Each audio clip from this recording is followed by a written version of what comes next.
Treneri, jūsų komentaras apie rungtynes? Galbūt kovingos lygiosios. Vienos iš pagrindinių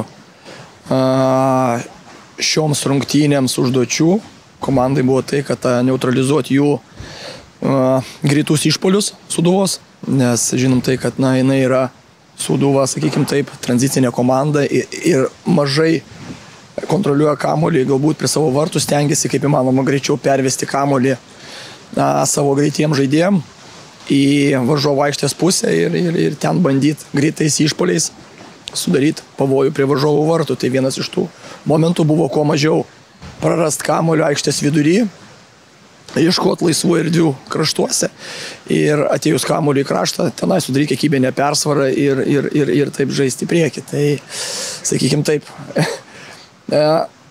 žiūrint į oro sąlygos irgi rungtynėse jo tai, kad kas greičiau adaptuosis, tas turės žaidybinę persvarą ir abi komandos įdėjo daug pastangų, daug buvo kovos, ypač aikštės vidury ir daug buvo bandymų, sakykim taip, ieškot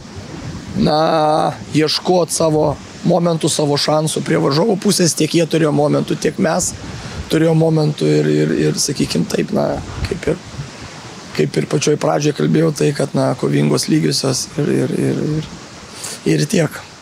2 kartai turbūt dar atsitiktinumas, bet šį sezoną 3 kartas, kuomet prieš Sūduvą įvarčio nepelnot.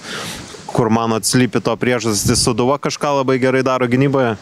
Turbūt Sūduva labai gerai mus išanalizuoja ir neduoda įmušti įvartį.